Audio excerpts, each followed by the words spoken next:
Hello everybody, I'm Valor, also known as VG. Today I'll be showing you how to avoid the fallback fees on FTs on Hedera. Um, if you might not know, fallback fees are fees set by the creator if you were gonna just send the NFT for 0 HBAR to another wallet. Most creators did that back in the day when they didn't really know what a fallback fee was and they just put in a number. Nowadays it's barely or not used, but you might have some older NFTs or some NFTs from even way back before that, and you just want to send them over maybe to a new wallet, maybe to a friend, maybe you're gonna get them exchange at the crate itself. So how do you do it? Well, let's first get into what changed in the hashback.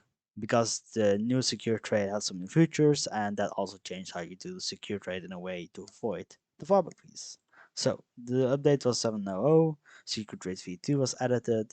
You can now exchange any combination of NFT token HBAR for any combination of NFT token and HBAR. Pretty much it's a secure swap, and hashback takes 50 cents back to the USD instead of the 10 HBAR they did before that.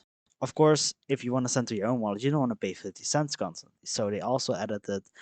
So yeah, they added it. Secure Trade no longer charges hashback fee when trading with an account in the same hashback. So pretty much an account you own, where you have the keys from and it's connected to your hashback. Of course, now you think, okay, but what if you want to send to a friend, right? You won't want to pay 50 cents every time you want to secure an NFT that has a fallback fee to a friend because you can't send them normally. Lucky when doing a single sided secure trade with a single NFT for less than 5 H bar, so pretty much you're gonna put in 0.005 hashback based security fee. Now let's get to it. Let's start with sending to yourself to one of your own wallets. This is a Betty Heady Emporium VIP H pair. It has a royalty of 10%, and it has 1 H bar fallback fee. Of course, 1 H bar is not bad, right? But what if this number was 100, 2 times 50, and etc.? You don't want to pay big fees to just send over NFTs. So, you can't send this NFT because of the fallback fee. You're going to get the red message. So, we're going to go to the secure trade. You're going to press I want to send. You're gonna go to the NFT you want to send, and you send the wallet. You put in the wallet you want to put in, which is 64399, which is my main wallet. All right. Well, for this one, if I press next, it's gonna charge me the fallback fee. You don't want that fallback fee. You're gonna see the hashback fee gets waived away because it's one of my own wallets within this hashback. So it's not gonna charge that, but we don't want that fallback fee. So what do? We're gonna go over here. Back in the day, it was just one side where you have to press the NFT you want to secure trade and put in the price, right? We're gonna go over here to receive them, which is pretty much putting in the price the other person has to pay.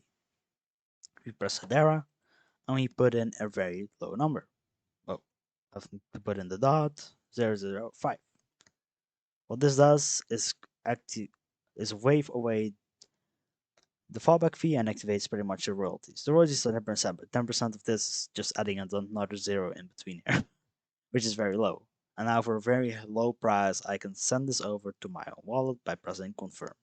So if you want to avoid the file keep it in your own wallet, you make sure that on the right side where you see receive them, that's pretty much what the receiver has to pay. You put select H bar and you put in a very low number. I can add a lot of zeros to this. Like you can make it minimum. Of course, Hashpach or Hedera itself. Hey, that's a nice thing. E pretty much to the power 10 to the power of minus 7. That's a very neat way to run it. Sorry for the second. You pretty much put in a very low number. Of course, hashback.